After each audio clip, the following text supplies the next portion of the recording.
Olá, amigos. Estamos no Centro Cultural Espírita de Porto Alegre, realizando mais uma live Diálogos Espíritas no CCEPA. O Centro Cultural Espírita de Porto Alegre é uma instituição localizada, naturalmente, aqui em Porto Alegre, e filiada à CEPA, Associação Espírita Internacional.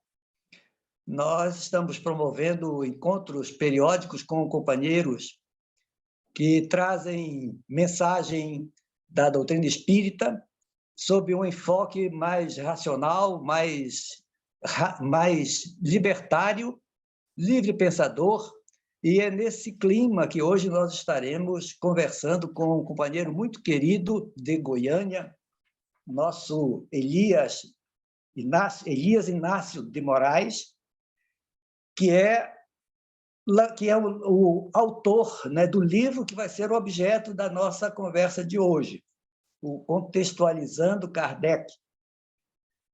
E eu vou dar umas ligeiras notas a respeito do Elias, né?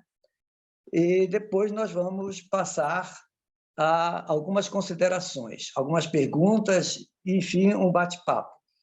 Eu lembro aos nossos companheiros que estiverem no Facebook que podem encaminhar as suas perguntas, as suas observações, através do chat, que nós consideraremos aqui com muito prazer. Sejam, portanto, todos muito bem-vindos e vamos conduzir a conversa com o nosso Elias Inácio de Moraes.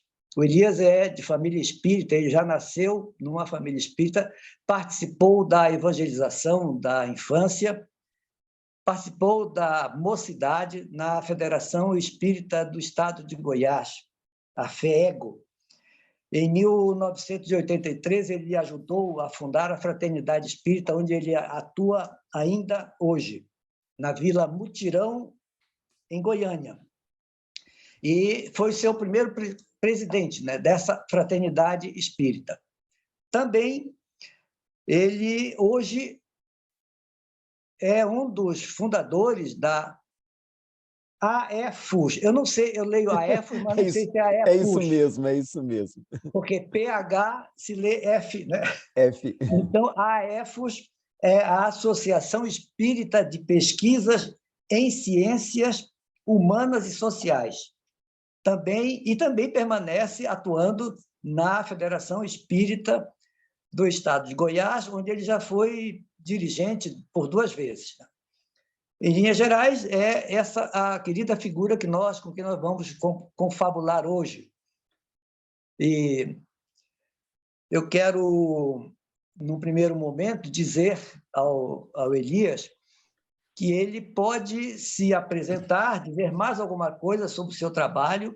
Nós vamos, durante uns 30 minutos, ouvir, né, calmamente o Elias já anotando as nossas observações ou perguntas. E, após esses 30 minutos, nós vamos abrir, então, para o nosso bate-papo. O Elias, fique com a palavra, seja muito bem-vindo. É uma honra para nós, do Centro Cultural Espírita de Porto Alegre, ter a sua presença e essa sua participação entre nós.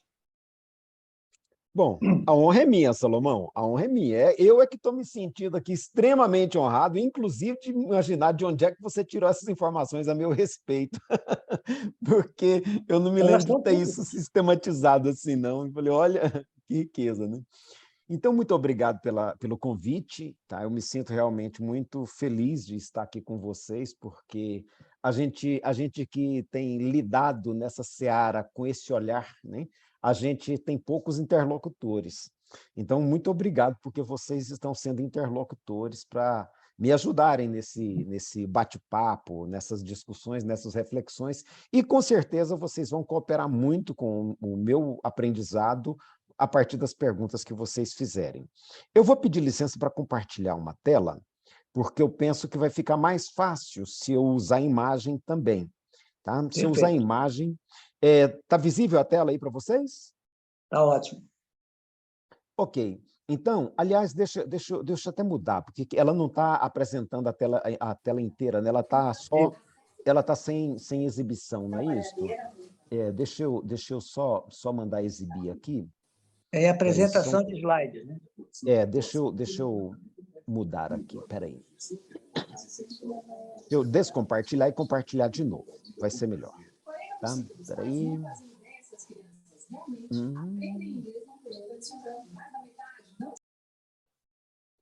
Agora... tá, aqui, stop share. Deixa eu tirar aqui e voltar de novo, porque eu esqueci de colocar no modo apresentação e depois que eu coloco ele não aceita. Tá sim, agora sim, né? Perfeito. E agora eu compartilho, agora vai dar certinho.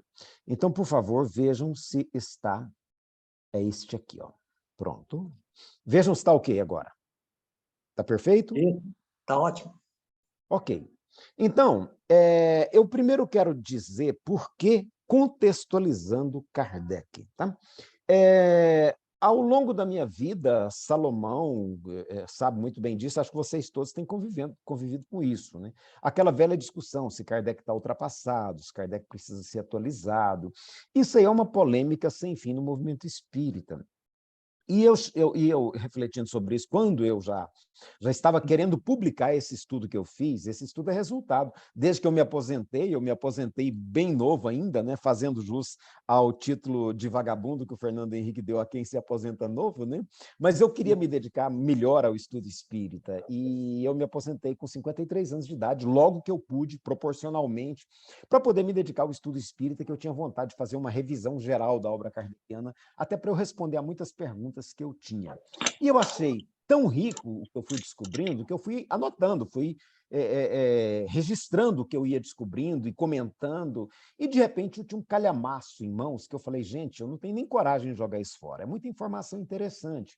E aí eu tentei estruturar na forma de um livro, do que resultou, então, esse livro Contextualizando Kardec e mais alguns projetos futuros. E aí, por que, então, por que eu cheguei a essa palavra contextualizando? Porque eu descobri que o problema não é atualizar Kardec. Né?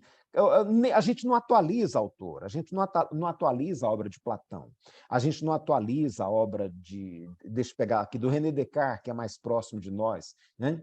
Ou a de um pensador aí, do Freud, que é na virada do século, a gente não atualiza a obra de autor. A gente a outra palavra que as pessoas dizem, né? Kardec está ultrapassado.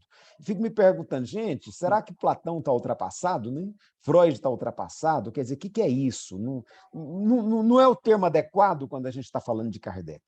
Eu acho que o grande desafio do movimento espírita é aprender a ler Kardec como um autor do seu tempo, do século XIX. É ler Kardec no contexto em que a obra dele foi escrita. Então, foi de onde eu cheguei à conclusão que a palavra para nós talvez fosse melhor, então, contextualizando Kardec. Tá? Para a gente poder situar a obra kardeciana no tempo em que ela foi escrita, no contexto sócio-histórico em que ela foi escrita, e daí, então, a gente ter como fazer essa transposição conceitual do século XIX para o XXI, sem perda da intenção original do próprio Kardec. Né? Então, vamos pegar aqui essa imagem, que é Paris, no ano de 1860. Eu gosto de usar essa imagem porque a gente nem sempre se dá conta, quando a gente está lendo Kardec, de em que sociedade esses livros dele foram escritos. Era numa sociedade totalmente diferente da nossa.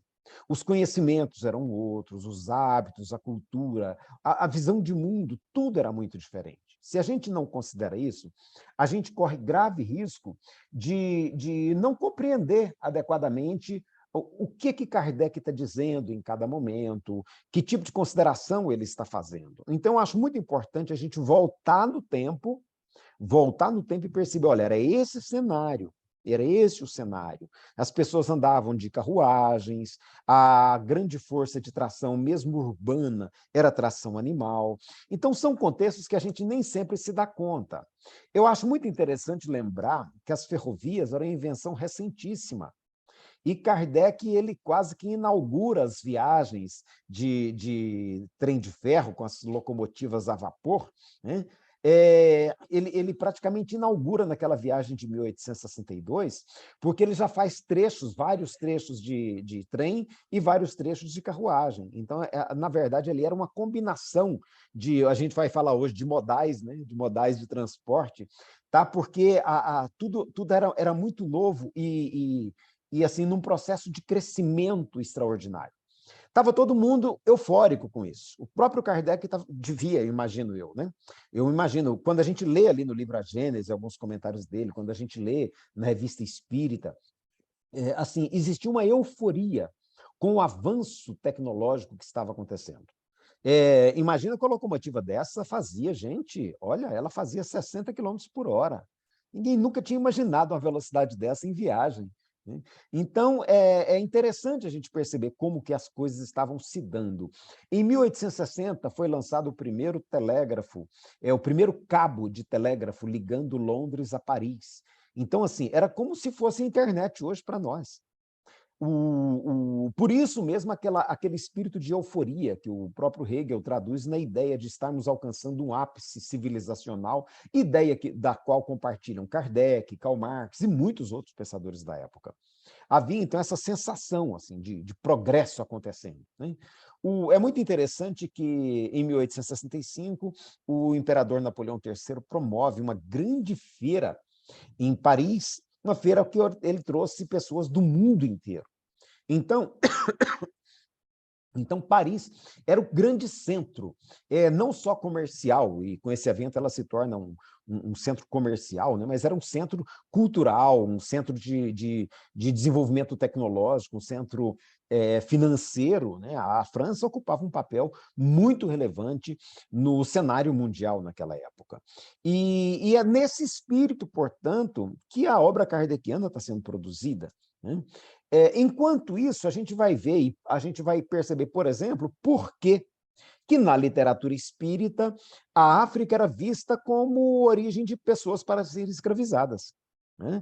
E aí, é claro, Kardec é contrário à escravidão, e ele vai deixar isso muito claro nos seus livros, mas o fato de ele ser contrário à escravidão não significa que ele conseguisse ver de uma maneira diferente a relação entre esses povos, o povo francês e o povo africano, por exemplo. Então, para ele, o povo africano era um povo primitivo, um povo que estava numa condição tão ainda atrasada que estava sendo feito de escravo para ser vendido para mão de obra. Não se conseguia levar em conta, por exemplo, alguns elementos históricos que mostram que a África tinha sido tinha uma história, uma tradição muito rica, mas que havia sido destruída pelo processo de colonização. Então, a gente vai perceber que existe uma visão da Europa, uma visão francesa sobre a África, que está traduzido nessa palavra eurocentrismo. Esse é um conceito que ele vai surgir bem depois, né? Mais para a segunda metade do século XX, vai se perceber que há um forte elemento de eurocentrismo em muitas das visões que os europeus alimentavam a respeito da sua sociedade. Então, no que se refere à África, nós vamos ver isso. Nós vamos ver esse mesmo pensamento eurocêntrico em relação às Américas, onde dizia-se que os povos daqui eram povos também primitivos, porque não haviam desenvolvido uma cultura, uma tecnologia semelhante à que os europeus haviam desenvolvido. Então, os povos das Américas também eram considerados povos primitivos. Os da China eram considerados povos atrasados, porque, embora tivesse toda uma cultura milenar, mas não haviam também alcançado, segundo o olhar europeu, o fulgor da civilização, da sociedade europeia. Né? O Kardec chega a dizer assim, da inteligência, né? Do desenvolvimento tecnológico, filosófico. Então, a China vai ser considerada um povo atrasado, né? Porque não tinha também a mesma condição de um povo europeu, de um povo francês em particular. E aqui cabe a gente parar para pensar um pouquinho como é que é essa medida desse avanço. Eu até vou voltar um pouquinho aqui. Né? O que era a base de comparação para esse avanço?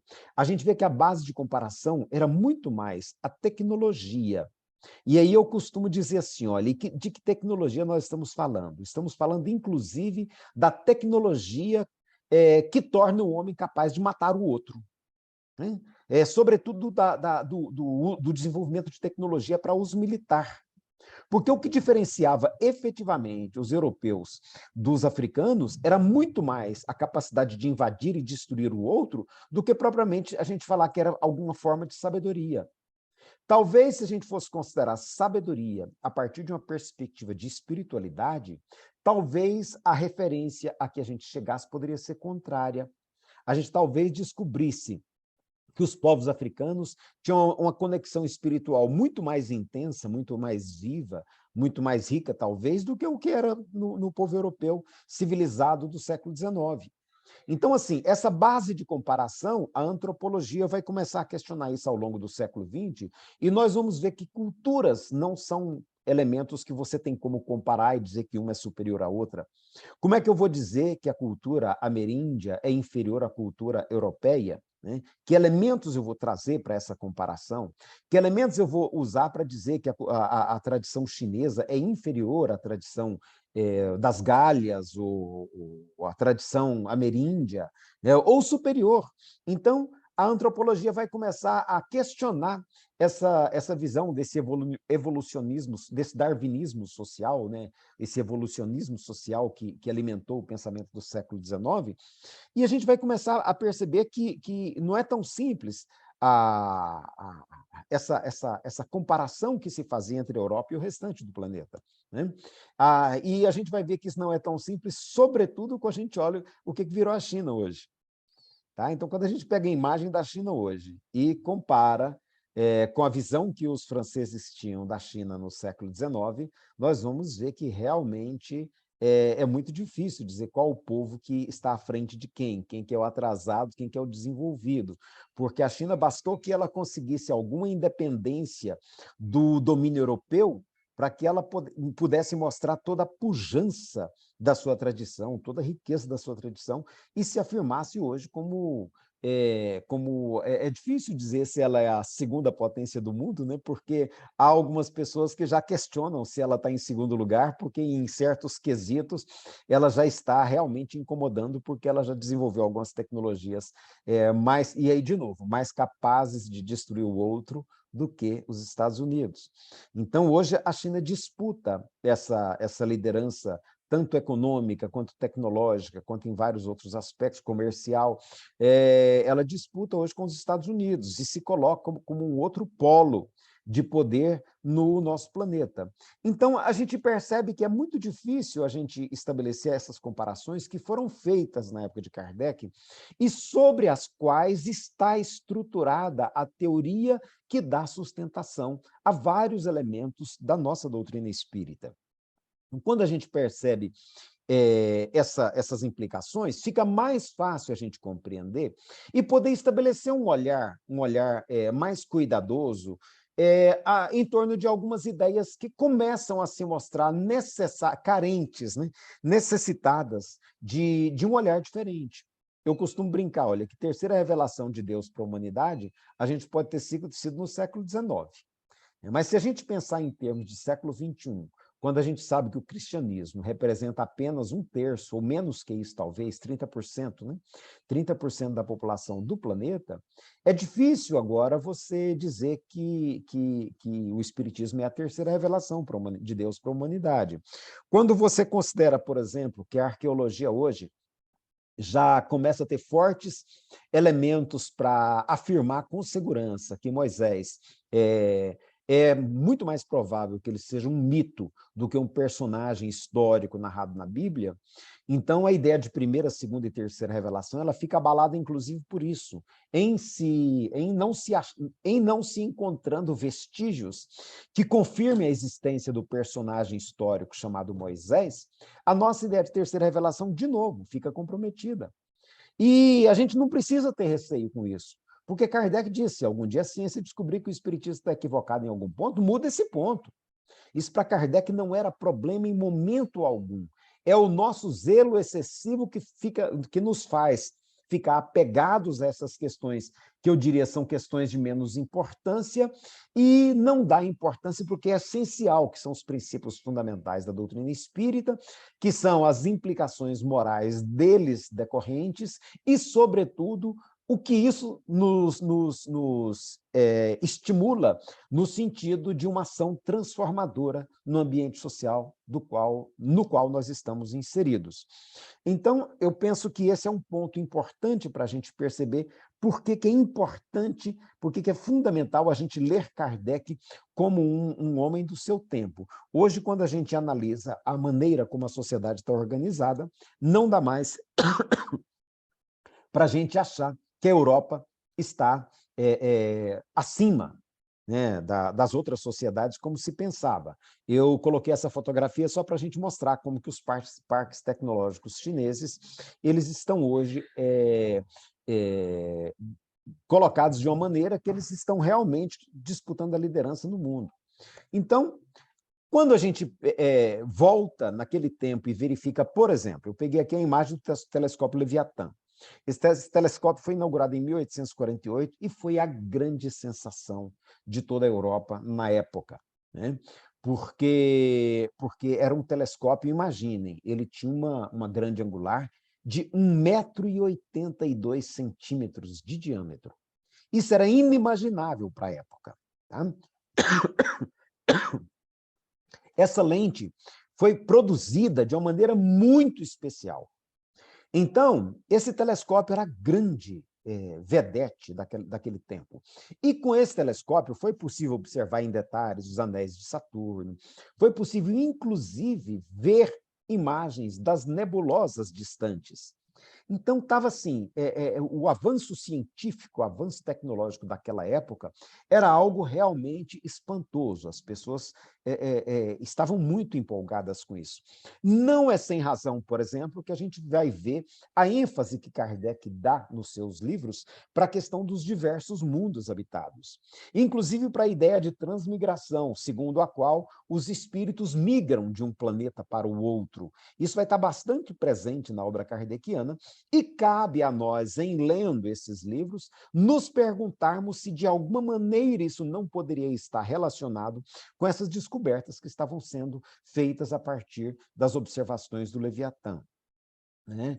Então, assim, era um universo novo que estava se abrindo.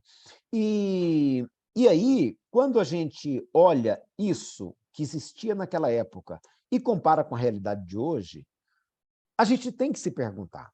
Eu não vejo como nós não nos perguntarmos se nós podemos ainda estar trabalhando a partir da mesma perspectiva.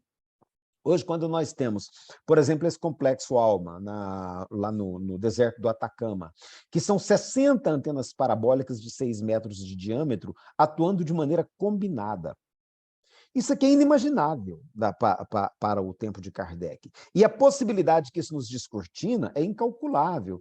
E olha que eu estou falando do mais antiguinho, né? A hora que eu pego ali em cima, a gente tem o Hubble, que inclusive já está obsoleto, tá? E que já estão tentando prolongar a vida útil dele, mas que já nos trouxe observações extraordinárias. E, por último, aqui o James Webb. Então, assim, uma mudança. Vocês vão ter perdão comigo, tá? Eu não sei se é Covid ou alguma coisa parecida que chegou aqui em casa e eu estou tendo alguma dificuldade com ela. Então, paciência comigo, por favor. Então, quando a gente pega um James Webb, quando a gente pega mesmo esse do Atacama, o Hubble, e vai comparar com o Leviatã, gente, a diferença é monstruosa. Então, toda aquela cosmogonia presente na obra kardeciana, a gente vai ter que olhar agora e falar assim, olha, como é que nós trabalhamos com isso hoje? Aquela belíssima aula que o Camilo Flammarion chegou à conclusão que foi dele mesmo, não tinha nada de Galileu Galilei, ele fica com essa dúvida, né? No capítulo 6 do livro A Gênese, é um capítulo belíssimo. Eu falo, olha, não tem como a gente ler aquele capítulo e não achar lindo o trabalho que ele fez ali de literatura científica para a época. Mas que hoje a gente vai ler aquilo ali e a gente vai ver que não se sustenta do ponto de vista da astronomia, da astrofísica, a gente vai ver que não se sustenta, né? Então, assim, se a gente não fizer esse olhar contextualizado, a gente pode começar a desenvolver um olhar de sacralidade em torno da obra kardeciana que nem de longe corresponde ao que Kardec esperava das pessoas que o lessem. Pelo contrário, Kardec era um homem de ciência e ele queria ser lido e compreendido como um filósofo e um cientista. É claro, ele se reconhece, eu faço essa discussão ali no livro, né? Eu acho que num certo momento ele se reconhece também como uma liderança espiritual. E um colega meu quis brigar comigo aqui em Goiânia porque eu fui assim, segundo ele, eu fui um pouco sutil ao questionar. E assim, eu não sei se eu fui sutil, eu levantei essa indagação no livro. Eu posso estar equivocado, mas ali até o conceito de missionário, talvez a gente tenha desvirtuado, porque me parece que o conceito de missionário que Kardec reconhece para ele mesmo era de quem abraçava uma missão para dar a ela um cumprimento adequado. A gente criou aqui uma ideia de missionário toda diferente, como se fosse alguém mandado por Jesus para realizar um trabalho maravilhoso. Então, assim, a gente desvirtuou inteiramente o conceito que Kardec usa de missionário. Para mim, o conceito de missionário que ele usa é o de quem abraça uma missão, né? E aí, a gente vai criando, então, algumas fantasias no movimento espírita. Eu anotei aqui como mitos em torno de a obra de Allan Kardec que eu penso que a gente precisa discutir hoje. O primeiro mito é que ela foi escrita por espíritos superiores. Quando a gente vai examinar mesmo a obra kardeciana, a gente estava conversando com o Beto aqui no início, aqui em off ainda, quando a gente vai lá para a Revista Espírita, ver como é que Kardec elaborou todos os seus livros, a gente vai ver, por exemplo, que espíritos superiores para ele eram espíritos como ele mesmo define, sabe? Superiores por uma moral mais elevada, e aí a moral que ele está usando é a moral europeia, a moral francesa, cristã, né? Por uma moral mais elevada e por uma sabedoria, por uma reconhecida sabedoria. Então, ele está considerando espíritos que, vamos dizer assim, superiores porque estão acima da média, né? E não nesse sentido de espíritos superiores, que a gente acabou consolidando aqui no Brasil, de espíritos transcendentes, numa condição fora da nossa condição humana, acima da nossa condição humana, e, portanto, capazes de vislumbrar uma verdade à qual nós não temos acesso. Não é essa a intenção de Kardec quando ele fala de espíritos superiores. Isso foi muito mais um entendimento que a gente foi desenvolvendo posteriormente a ele, do que propriamente a intenção dele quando ele fala de espíritos superiores. Para ele, espírito superior, quando a gente vê ali, por exemplo, no Livro dos Espíritos, uma coisa que eu acho muito interessante, no Livro dos Espíritos, ele usa, para compor o livro, ele usa mensagens textos que são atribuídos a Platão, que ele considera um espírito superior, e que ele, inclusive, deixa claro, quando a gente vai para o Livro dos Médiuns, que ele não tem certeza, não tem como garantir que seja Platão, né? Mas ele diz que pode ser Platão, e se não pode, pelo menos as ideias são equivalentes, e por isso não há problema nenhum em admitir-se que seja Platão, né? Ou Sócrates. Tá? A gente vai ver que espíritos superiores ele considera Napoleão Bonaparte. Tá? Aí depois, para a segunda edição, ele olha assim e fala assim, eu acho que Napoleão não era tão superior não, e tira Napoleão da lista. Olha que interessante, né? Então, o Hahnemann, que havia falecido pouco antes, que ele acha que é superior, mas depois ele muda de ideia, também tira da lista. A lista da primeira edição com a lista da segunda edição é diferente. Então, a gente percebe que é ele tentando formular esse conceito. E nós criamos uma ideia de espíritos superiores como se fossem seres fora da condição humana. Dentre os espíritos superiores que ele cita, por exemplo, eu acho interessante perceber o Dr. Xavier. Está lá na Revista Espírita de 1858. Era um ateu, um médico ateu da sua época, que tinha mandado uma carta para ele que gostaria muito de conhecê-lo. Ele ficou sabendo que o Dr. Xavier morreu, evocou o Dr. Xavier na sessão da Sociedade Parisiense, e pôde entabular um rico diálogo com esse espírito Dr. Xavier. E ele pergunta para ele, escuta, o senhor era ateu quando em vida, e hoje? E o Dr. Xavier fala, olha, eu confesso que eu não tenho muita certeza ainda.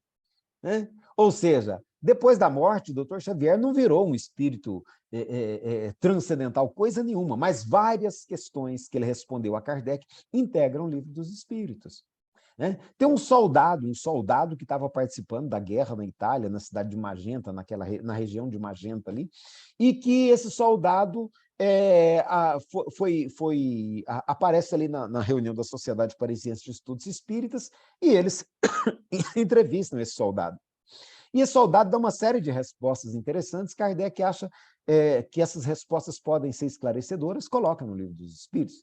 Evoca um oficial desse soldado, superior a esse soldado, e pega outras respostas dele também e coloca ali. Então, é muito interessante ver como é que Kardec está compondo o Livro dos Espíritos. Então, espíritos superiores para ele não é o mesmo conceito que a gente foi desenvolvendo aqui. Né? Quando ele pede a senhora Schultz que era colega ali da Sociedade Parisiense, fala para ela, olha, a senhora fica em casa que nós vamos fazer um experimento na próxima sessão. A senhora vai dormir lá e nós vamos evocar o seu espírito na sessão para ver o que a gente consegue fazer. A experiência é bem sucedida, ele entende que está falando diretamente com o espírito dela, as respostas que ela dá ajudam a compor respostas que estão no livro dos espíritos. Então é interessante a gente perceber isso, para a gente desmitificar o livro dos espíritos como sendo uma coisa onde a verdade está ali expressa, onde tudo seria perfeito e infalível. E aí eu vou para o segundo mito, que a obra kardeciana teria sido supervisionada pelo espírito da verdade, e quem afirma isso é o próprio Kardec. Ele diz, foi supervisionado. Mas o supervisionado que a gente imagina assim, né? Eu já vi pessoas falarem assim, você está querendo dizer que Jesus errou? Né? Por quê? Porque para muita gente o espírito da verdade é o próprio Jesus. E aí eu vou dizer de novo, né? Há controvérsias. O próprio Kardec não fecha essa questão. Ele acha, ele tem hora que ele acha que pode ser, tem hora que ele acha que não pode ser. E há uma série de outras questões onde eu, particularmente, prefiro ver o espírito da verdade como sendo uma espécie de arquétipo presente na tradição francesa, tanto que o próprio René Descartes também se afirma inspirado pelo espírito da verdade, ele também recebeu a visita do espírito da verdade, que o orientou a escrever as suas meditações para que elas fossem compartilhadas com o mundo. Então, assim, a gente percebe que foram sendo criados mitos em torno da obra kardeciana que acabam desvirtuando a nossa compreensão do que Kardec propunha. Quando ele fala de supervisionado, ele está querendo dizer, pelo menos da maneira como eu consigo compreender, que foi um trabalho que foi feito junto com os espíritos, mas não que o próprio Jesus estivesse ali conferindo cada vírgula, cada ponto, né? Tem aquela ocorrência lá das pancadas na casa dele, ok? Que mostra que foi um trabalho muito mais próximo do que a gente imagina, mas não que fosse infalível. E aí abre, né, o próximo tópico, que assim, olha, Kardec nunca pensou em uma infalibilidade papal aplicada ao espiritismo. A gente vê isso claro na obra dele. Em nenhum momento ele traz essa pretensão de apresentar uma obra que seja inquestionável, né?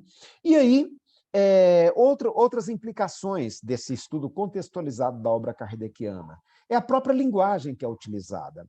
Eu confesso para vocês que eu fico incomodado. Eu fui estudante de física, eu não concluí o meu curso de física por questões de ordem familiar na minha juventude, mas eu sempre fui apaixonado por física e fui até um pouco mais da metade do curso e tive que abandonar. Mas continuei apaixonado e me lembro que, na época, eu discutia com o meu professor, que era espírita também, o professor Zé Inácio, falava, ô Zé Inácio, me explique como é que é esse negócio de magnetismo que tem na obra de Kardec e que não tem nada a ver com o magnetismo que a gente usa na universidade. E ele falava, Elias, isso era experimento do século XIX, era uma linguagem que era daquela época, hoje isso não se aplica. E hoje, mais do que nunca, eu fico vendo que realmente, olha, sabe, se a gente não estiver atento, a gente divorcia o espiritismo da ciência, o que era algo impensável para Kardec, a partir dos termos que a gente usa. Porque nós estamos usando a palavra magnetismo até hoje com o significado que Mesmer atribuiu no século XVIII. Não é nem no século XIX, é no século XVIII. Nós estamos até hoje falando em magnetismo animal nos centros espíritas, quando já existem outras práticas similares, com base em outros princípios e com outros nomes, como, por exemplo, o Reiki, né? Vou citar aqui o Reiki, tá? Que trabalha numa outra perspectiva, mas que talvez dentro de uma ideia semelhante, e que a gente está ainda preso em expressões que são daquela época e que não encontram correspondente hoje, pelo menos da maneira como eram usadas. Eu pego aqui, eu brinco, a expressão fluido cósmico universal. O que eu perdi de tempo na minha juventude tentando entender esse termo, né, fluido cósmico universal. Mas isso também é um termo da época, também é um termo do século XVIII. É o Mesmer que vai trazer isso como sendo o elemento criador presente em todo o universo. Kardec faz uso desse termo pela forte influência que o mesmerismo tinha sobre a sociedade francesa, muito mais na linha da tradição aristotélica do éter, que servia de base para tudo que havia no universo, né? Então, assim, a gente vê que são termos daquela época que a gente vê as pessoas tentando manter vivos ainda hoje. Fluido vital. Fluido vital, esse termo é de Aristóteles. Esse termo é de Aristóteles, né? Lá atrás. Aliás, não, era princípio vital que Aristóteles usava. E o Mesmer vai adaptar para fluido vital. Então, assim, a gente tem que estar atento, porque o espiritismo, se a gente quer que ele caminha de mãos dadas com a ciência, como Kardec propunha, nós vamos ter que fazer esse trabalho de contextualizar a nossa leitura, de situar a nossa leitura no tempo, no espaço, na condição cultural da época, para a gente ter condições de fazer as transposições adequadas para hoje e começar a buscar as respostas a partir do que é possível, dentro dessa proposta de ciência unida à espiritualidade, as respostas para os problemas de hoje. Porque se a gente ficar preso na linguagem, na visão de mundo, nos preceitos do século XIX, nós talvez não consigamos oferecer ao século XXI as respostas de que nós necessitamos. Eu encerro por aqui e espero que...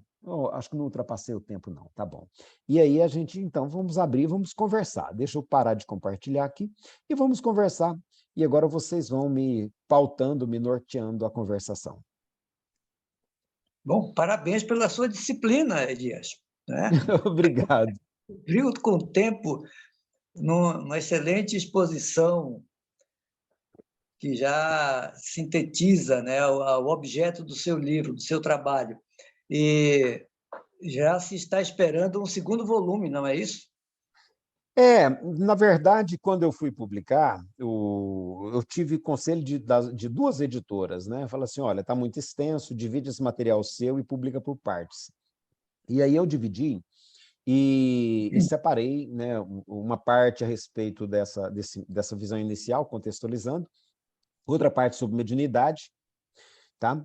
E mais uma, do que a gente pode esperar vamos dizer assim, não sei se a palavra é atualizações, eu não gosto dessa palavra, né? Mas de novas conclusões que a gente pode estabelecer em termos de doutrina espírita a partir da produção mediúnica que existe posterior, que eu acho também que é muito rica, né? Kardec não fecharia os olhos para essa produção mediúnica, ele continuaria estudando essa produção mediúnica, mas a partir de um método, né? E não da maneira cega como o espiritismo brasileiro abraçou, mas eu imagino que Kardec faria dela material de estudo, com toda certeza. E uma última sobre a questão social. Então, eu estou com o livro sobre mediunidade pronto, sabe? E agora eu passei para um grupo de 12 amigos, 12 pessoas que estão fazendo uma revisão cuidadosa, uma crítica, né? Uma crítica. Eu sempre peço às pessoas para criticarem antes da publicação, porque tem que ser antes, né? Depois não adianta. Então, tem um grupo fazendo uma crítica rigorosa. Eu falo assim, olha, faça uma crítica impiedosa, porque se vocês forem impiedosos comigo, é mais fácil não passar muito absurdo no final, né? Então, está nessa fase, eu creio que para o início do ano a gente está saindo com ele aí. Muito bom, Elias.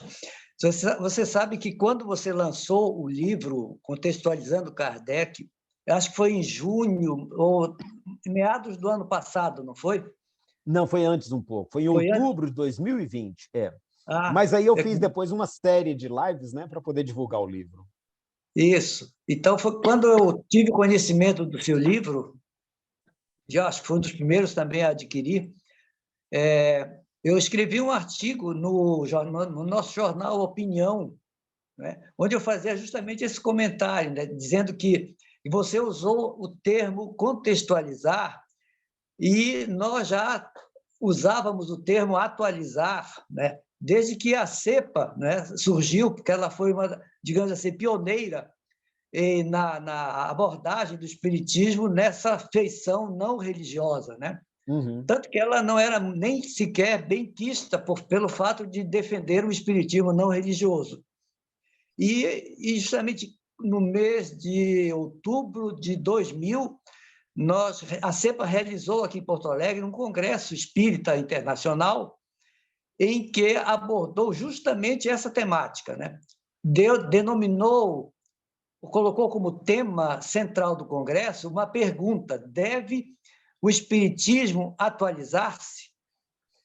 E apresentou as justificativas, né, que não seria atualizar a obra de Kardec no sentido de mexer nos livros dele. Os direitos autorais impediriam isso, seria um crime deformar qualquer texto, não só de Kardec, como de qualquer autor. Mas se pretendia que os espíritas, e não só a CEPA, porque a CEPA não teria por que se adonar de um tema que seria de todos os espíritas, estariam sendo convocados a refletir sobre essa questão, para que Kardec não ficasse consolidado não, mas ficasse congelado, digamos assim, como, infelizmente, o movimento espírita acabou fazendo, né? E você sabe também que houve uma reação muito grande, porque há uma postura do movimento organizado de que a tarefa de atualização, ou no caso agora de contextualização, caberia aos espíritos Aos superiores espíritos. e não aos homens, que não teriam competência para isso. Então, você vê que realmente felizmente, né, está havendo um clima, porque não só você, mas já tenho visto outros autores, independentemente de serem livros, mas tratando da questão de contextualizar os conhecimentos que foram trazidos no século XIX, trazê-los para o século XXI. Então, é realmente um trabalho muito interessante, muito importante esse que você está fazendo. Tanto que me chamou muito a atenção, logo na apresentação do seu livro, que você colocou uma expressão que é preciso retornar a Kardec, né? Eu acho que foi isso que você já colocou aí, mas se você quiser dizer mais alguma coisa desse retorno a Kardec, até porque, né, se percebe digamos, esse conflito, vamos dizer assim, no movimento espírita entre os religiosos e os laicos, né? No tempo de Bezerra de Menezes eram os místicos e os científicos. Né? Felizmente, até tem uma obra agora descortinando o trabalho do Torteroli, que é uma das figuras daquela época. Mas você, se quiser comentar alguma coisa sobre essa questão do que você vê como retorno a Kardec, né? E, em seguida, responder uma colocação que foi feita no... Deixa eu ver. Foi feita no Facebook. Isso. Que é uma pergunta. Nos capítulos finais do seu livro, você trabalha conceitos atuais sobre a realidade das interações fluídicas e algumas de suas diferentes denominações em outras culturas. Qual a sua opinião sobre as exclusões de muitas práticas terapêuticas, como o Reiki, como apometria e cromoterapia, entre outras, em casas espíritas ditas puramente kardecianas? Pergunta boa, hein? Então, deixa eu começar pelo retorno a Kardec. O Signatis tem uma expressão que eu gosto muito. O Signatis, a gente veio caminhando juntos aqui em Goiás nessa experiência que a gente desenvolve. E ele também participou da fundação da EFOS, né? E tem uma expressão que ele diz que eu acho muito interessante. Ele diz assim, olha, e até em função de um amigo nosso, que ele sempre vivia perguntando para a gente se a gente era fiel a Kardec.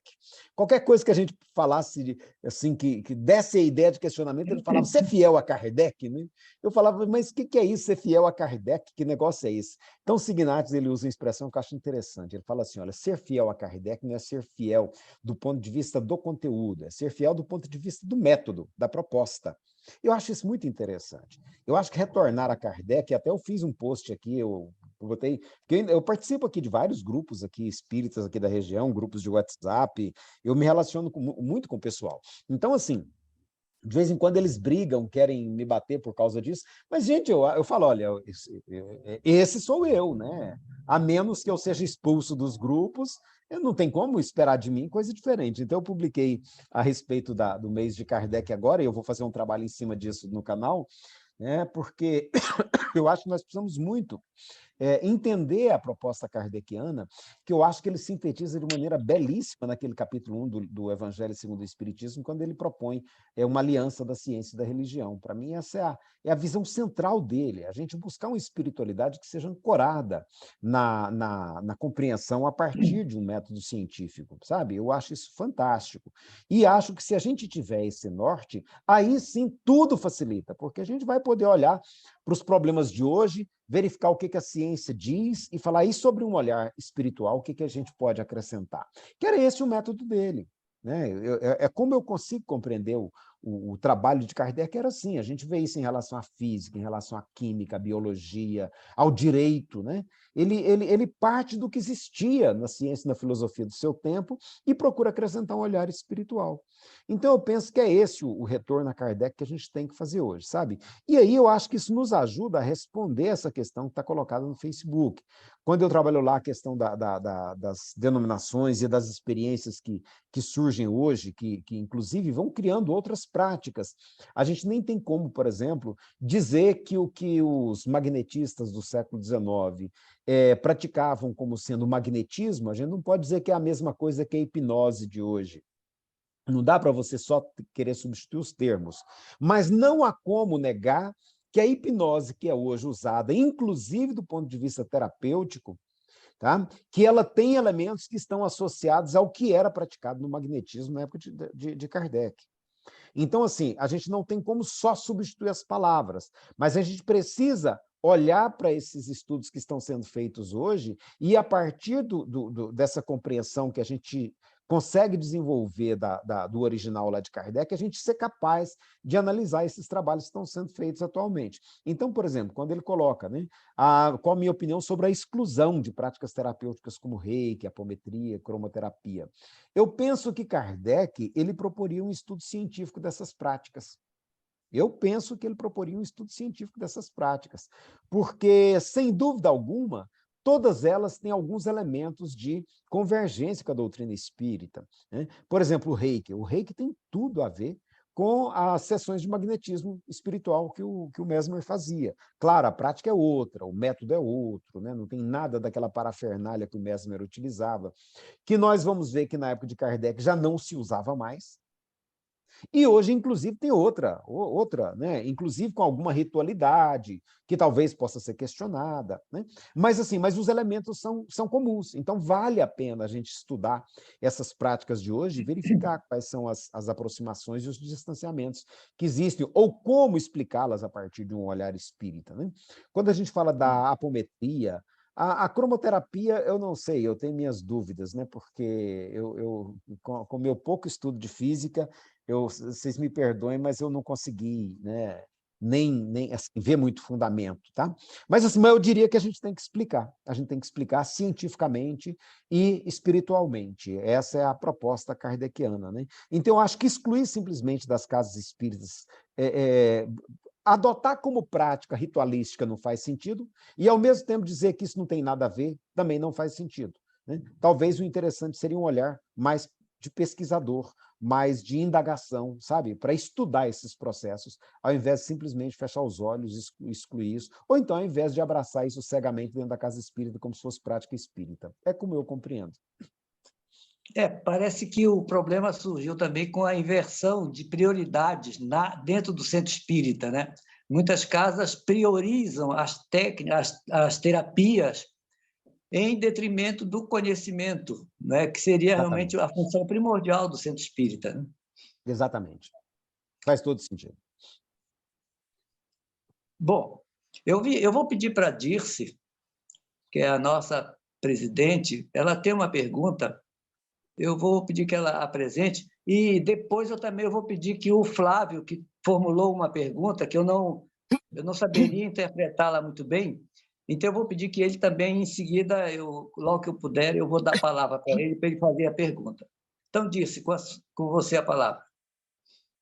Bem, Elias, o teu livro nos situa bem sobre as razões históricas, culturais, científicas, filosóficas, religiosas que configuraram a obra de Kardec, que ele foi influenciado e que acabaram auxiliando na configuração do espiritismo.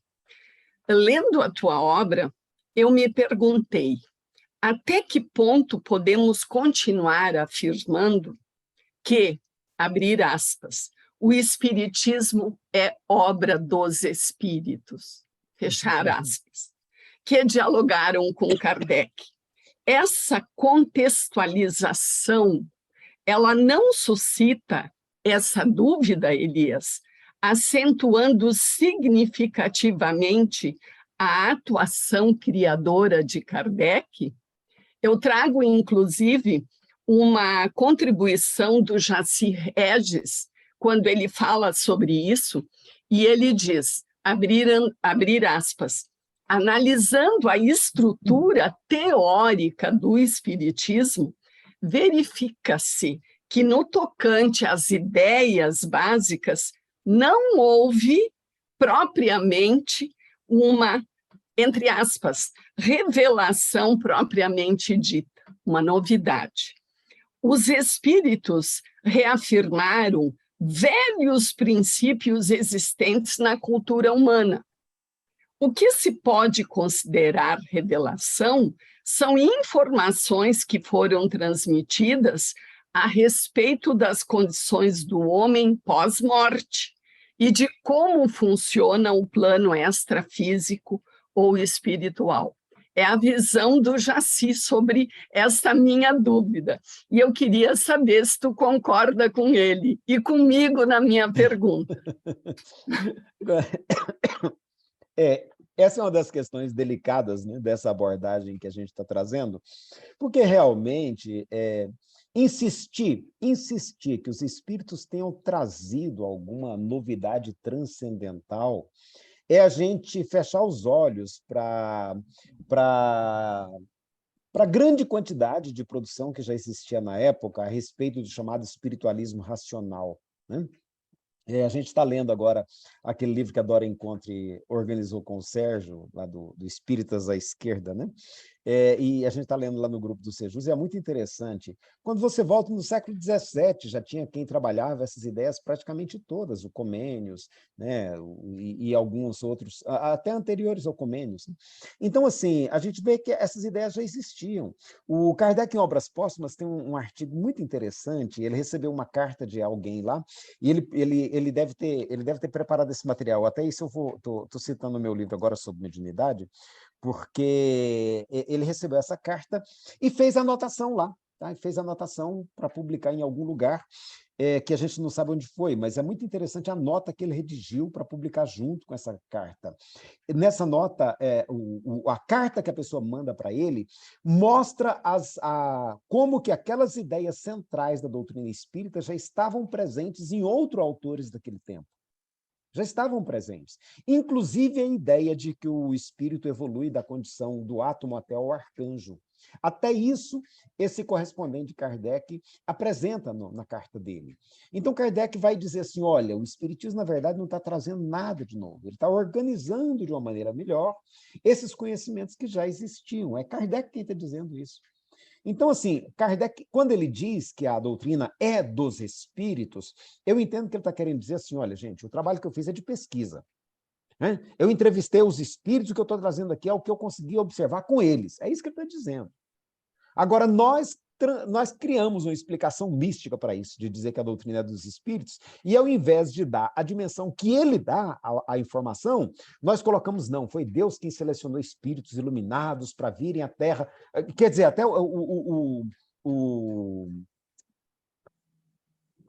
meu Deus, o cara lá do Sherlock Holmes. Conan Doyle. Conan Doyle, né?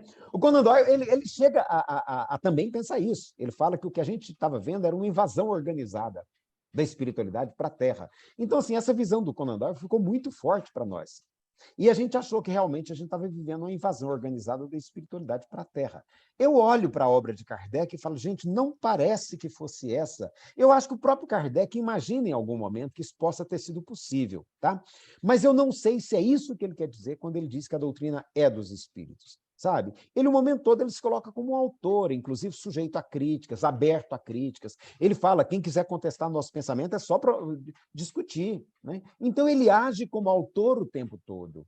Eu acho que é por modéstia que ele não quer puxar para si o trabalho, o mérito das ideias, né? E ele vai dizer, olha, é uma obra dos espíritos, sabe? Então, assim, eu penso que a gente tem que reconhecer cada vez mais o trabalho autoral de Kardec, sabe, o fato de ele ter articulado uma grande quantidade de informações disponíveis na sua época e traduzido isso de uma forma, de uma síntese extraordinária de pensamento, que é o que ele faz nos seus 5 livros, tá? E reconhecer nele esse escritor, extraordinário que ele tem uma didática impressionante, reconhecer esse trabalho que ele fez do ponto de vista autoral. Se a gente continua insistindo na tese do Kardec codificador, a gente diminui o trabalho dele, penso eu, ao invés de valorizar, né? Então, e até um detalhe, deixa eu aproveitar e pensar isso aqui. Eu não sei se todo mundo já tem essa informação, mas aquela questão número 1, que é uma das questões mais repetidas por palestrantes espíritas, né? Eu até assisti uma palestra, foi no YouTube, agora nas redes sociais, no YouTube, onde o palestrante diz assim, que Kardec pegou aquela pergunta, o que é Deus? Que ele fala assim, a pergunta mais genial que Kardec fez, né? Porque ele impessoalizou Kardec. Ele fez aquela pergunta e mandou para vários grupos espíritas. E depois escolheu as respostas. Eu falei, meu Deus, que viagem, né? Kardec não fez nada disso. Pelo menos com aquela pergunta, e com a maioria das perguntas, né? Ele não fez nada disso. Ele, na verdade, consolidava pelo que ele recebia. E, em alguns casos, ele até submeteu em outros grupos. Mas não tem esse trabalho todo concatenado que as pessoas imaginam. Não é bem assim, né? O controle universal é muito mais simples que isso. E aquela questão em particular, aquela resposta genial, inteligência suprema, causa primeira de todas as coisas, é uma resposta que ele elaborou. Foi ele que elaborou, não foi espírito nenhum que deu aquela resposta. O dia que eu descobri isso, eu falei, eureka! Eu nunca tinha me atentado para esse detalhe. Você vai lá na primeira edição, ela está como comentário dele. Ela aparece lá como comentário dele. É ele quem fez aquele comentário, que é Deus. Aí ele não tinha uma resposta e falou assim, olha, vai lá na seção de comentários, né? A seção de comentários está do lado direito. Aí lá no lado direito tá o comentário dele. Inteligência suprema, causa primeira, todas as coisas, né? Na segunda edição, ele vai, então, organizar de novo. Ele passou aquela resposta, que era um comentário dele, para o campo de respostas dos espíritos, e acho que ele esqueceu de fazer uma nota explicativa. É o mais provável, porque eu tenho certeza que ele não fez isso de má fé, né? Então, ele pega essa resposta, que era um comentário dele, passa ali para a resposta dos espíritos. Então, olha assim, falo, gente, olha que coisa interessante. Ele era um cara genial mesmo, e aquela resposta ele vai pegar do René Descartes, do Baruch Spinoza, e mais anteriormente ainda de Tomás de Aquino, que ela está na Suma Teológica. Ela está dividida em 2 pontos na Suma Teológica e em 2 pontos nas Meditações de René Descartes, né? Então, assim, eu acho que é isso que a gente tem que ver, esse trabalho extraordinário do Kardec de compor uma doutrina a partir do que existia e usando para isso a confirmação, e aí entra o método extraordinário, né? Confirmando essas coisas com os espíritos, que são também espíritos da sua época, espíritos ali da região, espíritos franceses, espíritos católicos, né? Da sua época. Então, acho que é essa a riqueza do trabalho dele que a gente tem que resgatar. Muito bom, Elias. Aqui no Facebook tem uma outra pergunta que eu vou te transmitir. Você sabe que há uma questão a chamada ortodoxia espírita, né? Fora de Kardec não existe espiritismo. Então, fora de Kardec não há salvação. Aqui perguntou alguém Deixa eu ver que eu me perdi aqui. A pergunta é, qual sua posição sobre a sacralização dos textos de Allan Kardec como critério de verdade praticamente absoluto? Pois é, eu fico me perguntando, sabe, Salomão, se a gente ficar preso na obra kardeciana, o Alexandre, lá de Jaboatão, no Recife, né, na região metropolitana de Pernambuco, ele tem uma expressão que eu acho maravilhosa. Ele diz assim, olha, Kardec não apagou a luz e fechou a porta. Ao contrário, ele abriu a porta e acendeu a luz, né? Então, assim, Kardec é o início, Kardec é uma proposta. Sabe, a gente entender Kardec como um fim em si mesmo, ou a gente entender Kardec como uma conclusão, sabe, de um projeto da espiritualidade, eu acho que resumir a doutrina espírita de uma maneira extremamente empobrecedora. Sabe? Eu acho que Kardec dá o start. Então, ver a obra de Kardec como sagrada, sabe? Esses dias até eu falei, meu Deus, que coisa, né? O pessoal discutindo sobre Bíblia aqui num grupinho de WhatsApp aqui, e o colega falou assim, para que eu vou perder tempo lendo a Bíblia se eu tenho a obra de Kardec? Eu falei, meu Deus, não é isso, né? A gente tem que ler a Bíblia sim, para a gente entender de onde é que vem essa que a gente está inserido. É claro que se não der, não é prioridade, Mas são coisas totalmente diferentes, totalmente distintas. A obra de Kardec em nenhum momento se pretende sagrada. Kardec em nenhum momento se pretende um portador de verdades espirituais. Ele está apresentando fruto de uma pesquisa, de uma reflexão filosófica que ele fez e abrindo isso para a sociedade. Então, eu penso que essa intenção de ver a obra de Kardec como ponto de verdade, como referência de verdade, é um equívoco muito grande, sabe? Porque não era isso que ele pretendia com o trabalho que ele mesmo fez. Perfeito, muito bom. Eu vou pedir para o Flávio. Flávio, queres formular a tua pergunta? Eu vou tentar resumir. Na abertura do capítulo 2, tu apresenta ali a tradição dos celtas como um dos dois aspectos a serem considerados para o entendimento da obra do Kardec. Só que não desenvolveu esse aspecto, né? E em nota de rodapé citou o livro do Gênio Céltico. Do Leon Denis. Isto. Aí eu fui atrás desse livro porque eu achei muito surpreendente essa afirmação, considerar esse aspecto como um dos dois fundamentais para compreender o Kardec. Eu não me lembro de outro autor dar tanta importância para esse aspecto. A maioria deles, como Paulo Figueiredo e outros que estudaram profundamente ali, né, eles não citam isso. Kardec, o próprio Kardec, quando vivo, pelo menos, não faz referência, além do nome, né, a essa tradição celta. Então, isso me causou bastante surpresa. E lendo o livro do Leon, eu também continuei com muita dúvida, porque eu achei um livro, assim, místico, ufanista. Muito, muito. E, assim, muito estranho. Aí eu gostaria que tu comentasse esse aspecto. É interessante essa questão que você traz, Flávio. Deixa eu ver se eu acho aqui rapidinho, porque o Kardec desenvolve, sim, um estudo disso na Revista Espírita. Tá? Ele faz um estudo a respeito de como que a tradição céltica está presente na cultura francesa. Ele faz isso. Eu acho que foi muito bom você colocar isso aí, porque você disse muito bem, eu comento e não desenvolvo. Né? Eu tenho que informar isso aí, eu tenho que corrigir isso aí para a próxima edição, porque quando você escreve é tanta coisa que de repente passa a coisa, você vai lendo de novo e não percebe. Né?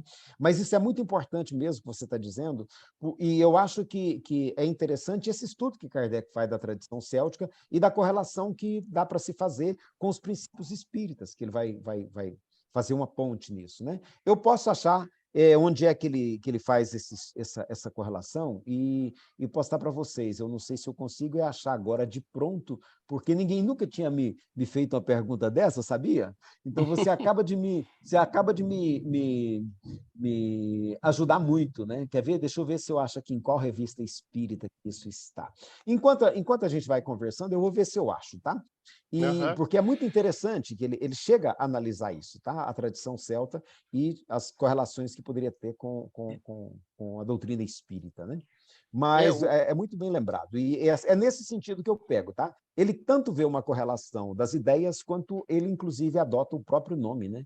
Então, são esses dois elementos. Eu não sei se eu valorizei em excesso, mas é nesse sentido. Ok, Elias. Eu vou agora, então, ler aqui uma pergunta do Leonardo Indrusiak, que é da nossa casa também. A teoria do campo eletromagnético de Maxwell já existia na época de Kardec. Os espíritos orientadores de Kardec parecem não sabiam disso, tanto que se referiram a fluido elétrico, fluido magnético, quando o conceito de campo já era conhecido. Bom, é uma informação. Isso, não, e é informação que muito boa, ela dá para abrir um grande comentário. E não é só isso, gente. Eu estou sendo um pouco atrevido nesse próximo livro meu, e é claro, vocês vão ter que me vigiar, porque eu posso falar besteira, mas quem for ler, por favor, leia e já vai me denunciando se eu falar bobagem. Por enquanto tem 12 pessoas analisando, e depois eu espero que tenha aí algumas centenas, né? Porque eu não consigo ver na fala dos espíritos, eu não consigo achar elementos que fossem fora da realidade do conhecimento que estava, e, inclusive, o que eu vejo é eles nem sequer terem conhecimento de tudo que estava sendo feito. Os próprios espíritos. Então, assim, a visão que a gente tem de que, pela mediunidade, nós conseguimos acessar um conhecimento superior de espíritos... Aqui, ó, a pessoa já me ajudou aqui, viu, Flávio? O Espiritismo entre os Druidas, na Revista Espírita de abril de 1858. Eu já tinha achado a Revista Espírita aqui, qual que era, mas eu não tinha fechado ainda o mês, tá? Abril de 1858. Você vai achar lá um bom estudo que Kardec faz nesse sentido. E que talvez nos ajude a compreender por que isso influencia tanto Kardec, aliás, por que isso influencia tanto o professor Hippolyte, ao ponto de ele usar o pseudônimo, né? Como pseudônimo, um nome que o espírito disse para ele que ele tinha tido no meio dessa cultura. Então, voltando à questão do fluido magnético, né? Não é só isso. É o Leonardo que fez essa pergunta, não é isso? Leonardo. Viu, Leonardo? Então, assim, olha, tem essa questão, né, do eletromagnetismo, que já estava posta. Tem uns estudos de genética que o Mendel já tinha publicado em 1865, ele publica na Áustria, tá? Mas que também os espíritos não tomaram conhecimento disso. Tem, por exemplo, as experiências do Red e do Spallanzani a respeito da teoria da geração espontânea, que bastava Kardec ter tomado conhecimento, ou os espíritos, né? Ou os espíritos. Então, Kardec eu entendo, porque que o Kardec não conseguia, Kardec não ia ver tudo, isso é inevitável. Dá para você pedir de um ser humano que visse todas as questões. Agora, por que os espíritos continuam batendo na teoria da geração espontânea, mesmo quando já tinham experiências concludentes no século XVII e no século XVIII, que mostravam que aquela visão que eles estavam apresentando não eram consistentes? E, no entanto, é a visão que está ali no Livro dos Espíritos, não há como discutir. Eu já vi um palestrante espírita que vai tentar buscar explicações transcendentes para o fato, dizendo que os espíritos estão se referindo a coisas que nós ainda não temos como perceber. Eu falo, gente, essa é uma explicação muito forçada. Não precisa fazer esse esforço todo. É só a gente entender que os espíritos falavam daquilo que era corrente no meio científico da época. A própria teoria de Darwin, ela havia sido publicada já em 1858, 59, né? E, no entanto, ainda quando Kardec escreve a Gênese, 10 anos depois, isso não está apropriado. Então, assim, eu penso que é interessante a gente perceber esses detalhes para a gente compreender que os espíritos não são seres fora da nossa realidade humana. Sabe, o que eles falam é aquilo de que a gente está conversando aqui na Terra mesmo, eles não têm acesso a uma ciência transcendental, né? É só a gente ver que entre aqueles conceitos que estão ali colocados até 1868, e o que aconteceu, e eu acho que é isso que choca o Camille Flammarion, né? E o que vai se desdobrar nas décadas seguintes é uma imensidão de conhecimento e de mudança de rumo, que a física vai experimentar depois do Einstein, né? E depois também com a teoria quântica. Então, assim, olha, vai mudar tudo, os conceitos de astronomia vão mudar tudo.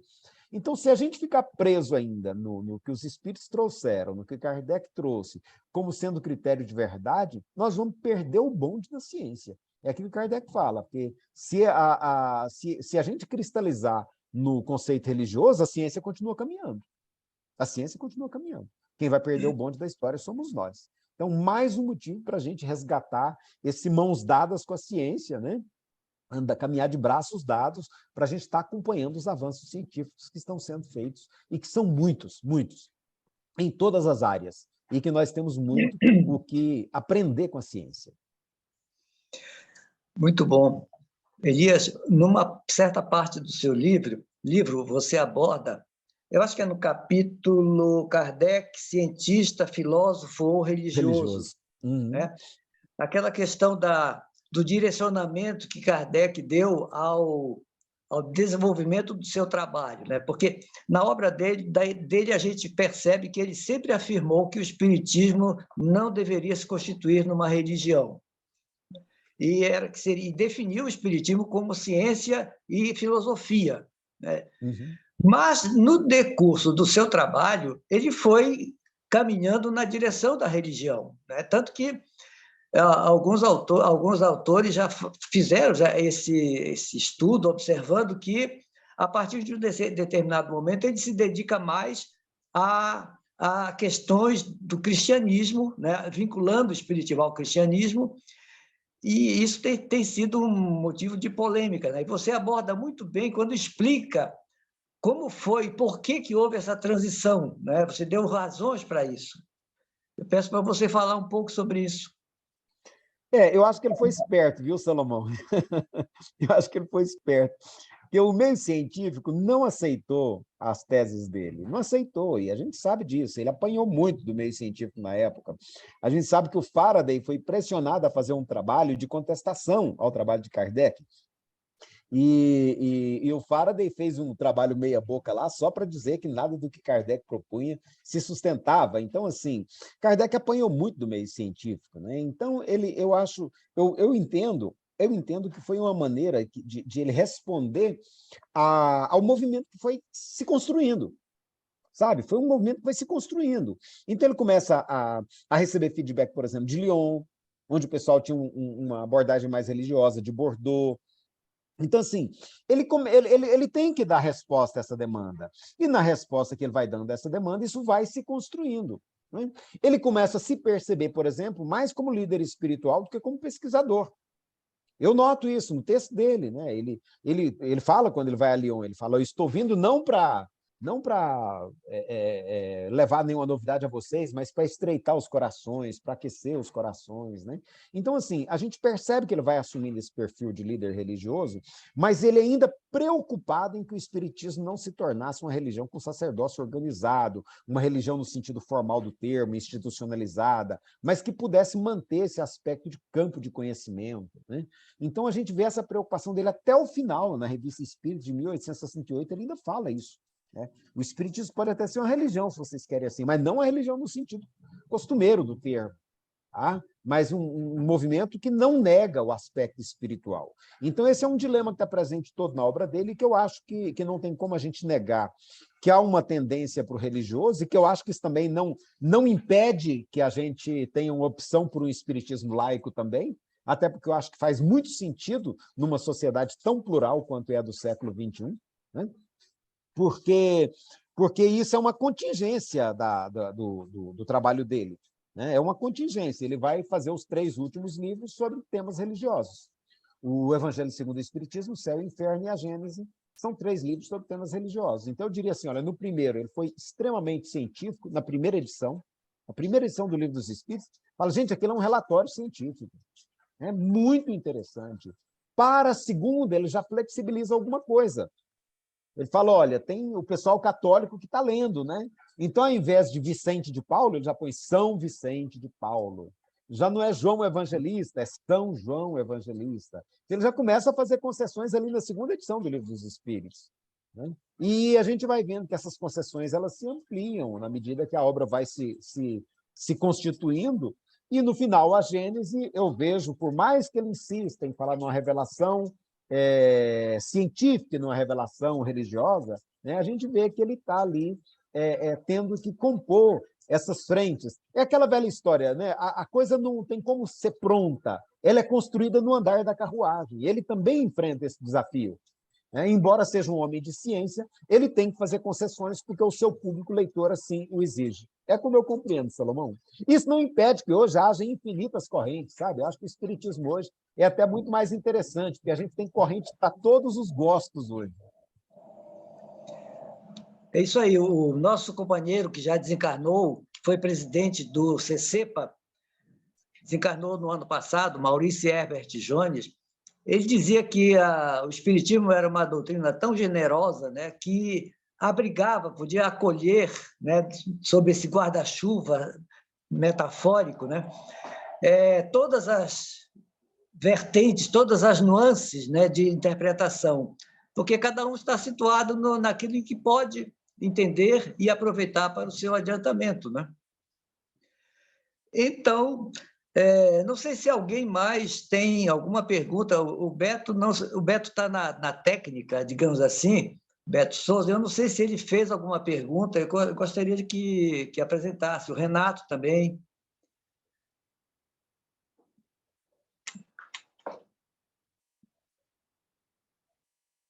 Não tem nenhuma colocação mais.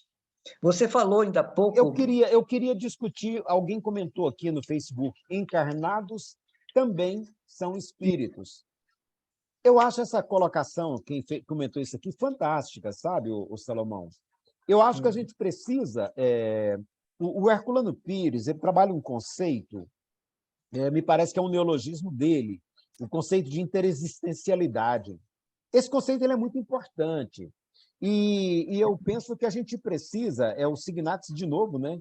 Quem me trouxe essa visão primeiro, eu penso que a gente precisa começar a nos perceber enquanto sociedade, uma sociedade em mais do que uma dimensão. Não dá para a gente pensar mais, a partir de uma ótica espírita, uma sociedade só encarnada, ou então duas sociedades diferentes, de encarnados e desencarnados.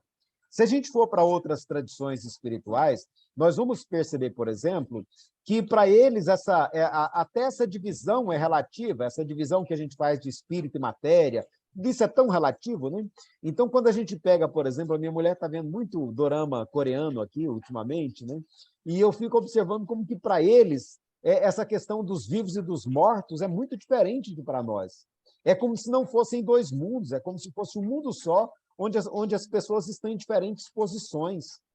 Então, assim, eu penso que isso que o colega comentou aqui é muito importante. A gente talvez esteja sendo convidados a ampliar o nosso olhar e perceber que seres desencarnados éramos nós até pouco tempo antes de vir para esse mundo. E seremos de novo daqui a uns dias, sabe? A maioria de nós aqui, eu estou olhando para a imagem aqui, né? A maioria de nós aqui, daqui a 50 anos, estaremos do lado de lá, com certeza. Tá? Vai sobrar pouca gente aqui, se é que sobra alguém. Então, assim, nós estaremos do lado de lá. E aí, o que mudou? O que mudou? Né? O Salomão, o Elias, o André, serão pessoas diferentes só porque desencarnaram? Serão mais sábios ou menos sábios porque desencarnaram?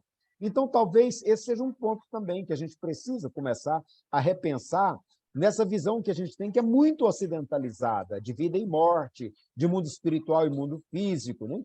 Eu fico até me perguntando se aquela questão lá no Livro dos Espíritos, quando Kardec pergunta para os espíritos se o mundo material poderia deixar de existir, se isso traria algum prejuízo, e o espírito responde que não, que, na verdade, o mundo espiritual presiste e sobrevive a tudo.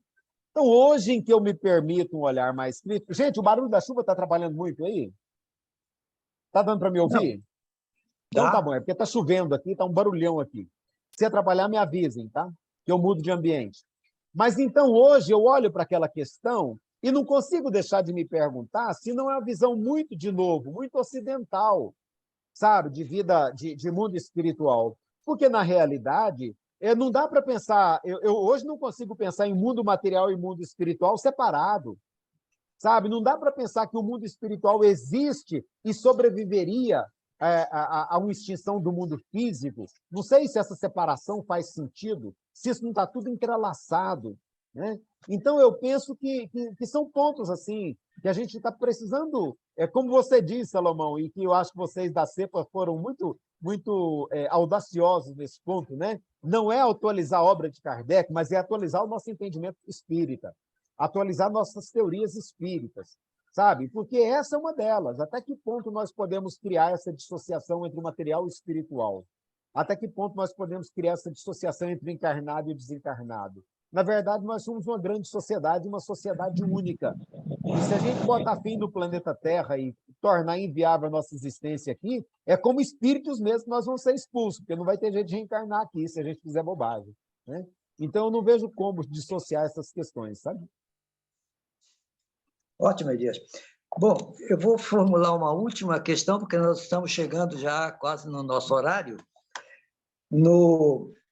Na questão 798, que você cita no capítulo 6, né, unidade versus diversidade. A pergunta é se o espiritismo se tornará crença comum ou ficará sendo partilhado como crença apenas por algumas pessoas. Aí eu coloquei uma frase aqui para você interpretar. que ali, você está defendendo ali que a busca da unidade não prescinde da aceitação da diversidade no movimento espírita. Você pode comentar alguma coisa sobre isso? Vamos lá. Eu estou me referindo, né, à nossa convivência enquanto diversos segmentos do movimento espírita. Eu vou apresentar na semana que vem num grupo que a gente está estudando aqui dentro da universidade, é um grupo interespírito, que é de estudos na área da ciência da religião, e ficou sob minha responsabilidade um estudo da diversidade no movimento espírita brasileiro. A gente já identificou aqui, quando a gente pega assim, vai segmentando por característica, eu já tenho aqui uma relação que consta 16 ou 18 segmentos diferentes do espiritismo dentro do Brasil, somente no Brasil. Né? Onde a gente pega aqui, vamos pegar o espiritismo laico, tá?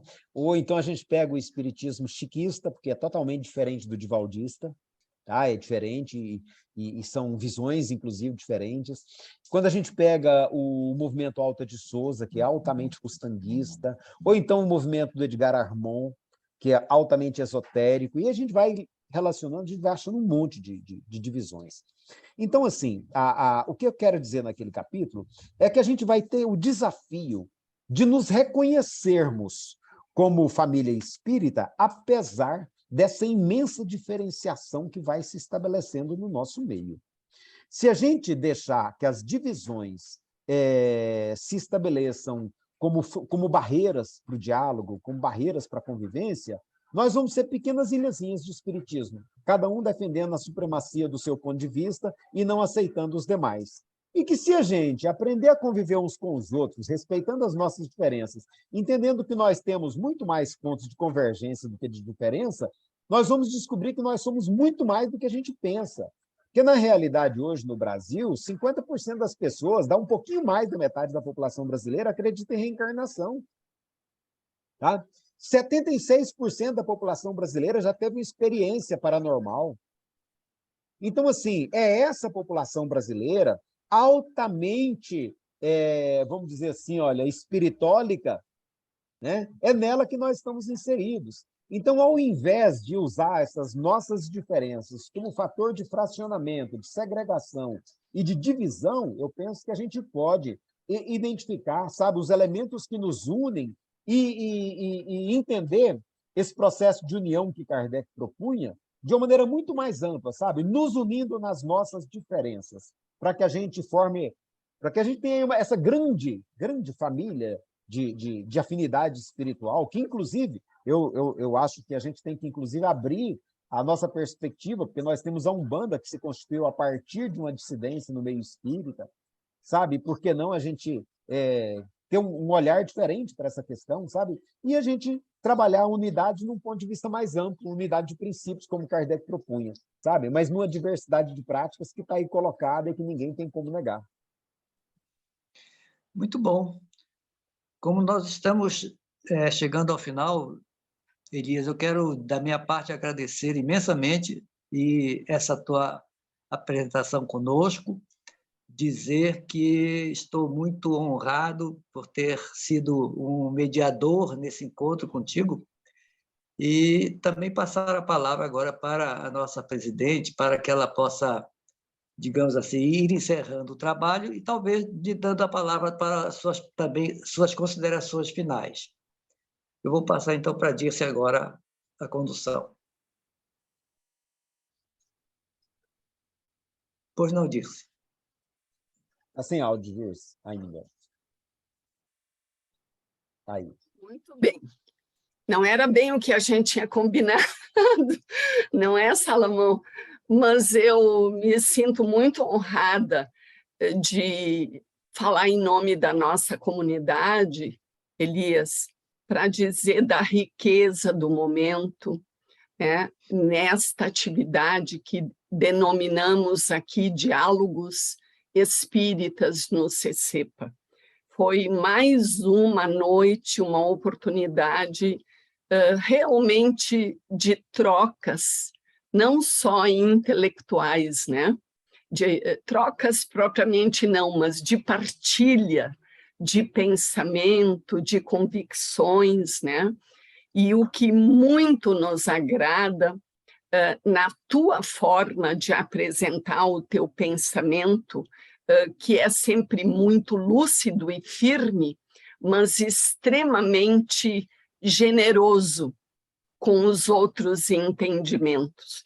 E eu, pessoalmente, partilho demais desta ideia que tu acabaste de dizer, que eu até anotei aqui, né? Unidade de princípios na diversidade de práticas, né?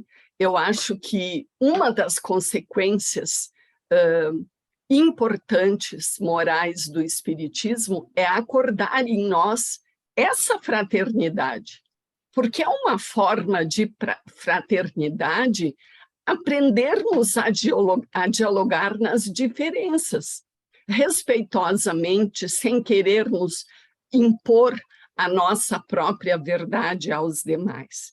E é com esse espírito que o CCEPA faz essas lives dos diálogos espíritas no CCEPA, trazendo diversas mentes, pesquisadores, estudiosos, que são um exemplo para todos nós de dedicação, né? E de fraternidade ao partilhar tanto do seu trabalho, das suas investigações, com todo o público que se interesse em aprender, né? E dilatar o seu pensamento, que foi isso que Kardec propôs, né? Ele nos entregou um tesouro, e aquela frase muito feliz do rapaz de Jaboatão, né? Acendeu a luz, abriu a porta, né? E disse: é tudo com vocês, façam, assumam. Mas aprender a fazer isso generosamente também é uma grande aprendizagem que o Espiritismo nos propõe. E hoje tu deste novamente uma aula de como se faz isso, né? Lendo o teu livro, eu saboreei cada capítulo, cada ideia, né? E pude, ao final dele, me regozijar com o teu trabalho, né? E dizer o quanto ele representou na nossa casa, a ponto de termos um grupo de estudos dedicado sobre a tua obra, e todos os demais usufruindo dessas lições.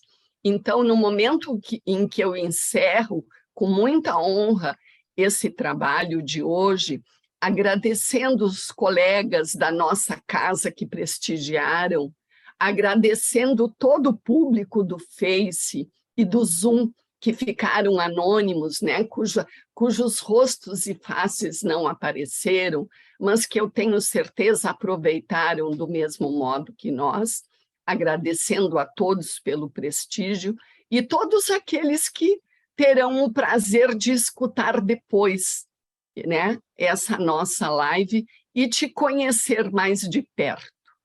Eu acho que é uma grande virtude a um grande pensador saber pedagogicamente distribuir aquilo que ele construiu. E isso poucos sabem fazer. E tu o fizeste muito bem na tua obra. Então, Elias, muito obrigada por este momento, em nome de todos da nossa casa. E dizendo assim, que esperamos que em novas oportunidades possamos novamente ter momentos semelhantes ao desta noite. Muito obrigada a todos. E eu te devolvo a palavra, se quiseres, por último, fazer ainda algum comentário e dar o teu boa noite a todos. Não Elias, posso deixar de jeito nenhum. Sim, Salomão. Elias, só diz como é que a gente pode comprar teu livro, porque ainda pode ter algumas pessoas que ainda não fizeram essa compra. Ele está disponível pela estante virtual, você compra, tá? No e-book, pelo Amazon, pelo Scooby, você acha na internet, tá? E se a pessoa quiser alguma facilidade, manda uma mensagem aqui para a EFUS, tá? Que a EFUS passa para todo o movimento espírita por um preço muito camarada, que é de R$20, né? Mais o frete, mais o porte, que é 11,30, sai por R$ 31,30. Então, assim, olha, né, pode pedir direto na EFS que sai mais em conta. Se você for comprar na livraria, você vai pagar 42, mais o frete, mais a postagem, né? Então, manda mensagenzinha para a EFS que manda para vocês, onde vocês estiverem aí, sai bem mais em conta. Mas também pode comprar o e-book nas livrarias virtuais, tá? Podem ficar à vontade por aí, tá bom? Mas então deixa eu falar usar minha palavra agora, né, Dirce? Você disse que eu poderia Isso, falar vai no lá. final. Vocês usaram a palavra aí que eu quero reivindicar o direito de uso dela para mim, tá? Que é a palavra honra, né? Quem se sentiu honrado aqui hoje fui eu, porque ter vocês aí como companheiros de tão longe, se interessando pelo meu trabalho, e me dando campo de fala, de trocar ideia, para mim vocês não sabem o quanto isso é importante, né? Vocês sabem que esse assunto que a gente está estudando e que vocês estão nisso há muito mais tempo que eu, é árduo, porque as pessoas não conseguem ainda compreender isso, não conseguem compreender, essa palavra ainda não se aplica, né? As pessoas não compreendem, muitas vezes reagem de maneira pouco amistosa, né? Então, ter vocês como com quem eu possa conversar, trocar ideia, me corrigir, né, Flávio? Ah, Elias, melhora aquilo lá porque não está legal, tá? Esse feedback de vocês, para mim, é uma grande honra, uma grande oportunidade. Eu agradeço de coração pelo convite. E onde a gente puder estar junto, a gente vai estar junto, sim, porque eu acho que é nessa aproximação que todos nós vamos ganhando, vamos nos enriquecendo. Logo que sair o meu novo livro, eu vou fazer questão de comunicar a vocês também, né, para a gente estar discutindo junto e vocês me ajudarem no outro também, né, a verificar onde é que a gente está errando, onde é que a gente precisa melhorar e o que pode ser feito de melhor. Eu sei que tem muita coisa para a gente estudar e é o que Kardec esperava de nós. Vamos em frente. Obrigado, Obrigada a todos. Elias. Um grande abraço. Muito obrigado. E obrigado a todos também. Muito obrigado, pessoal. Valeu. Até a próxima.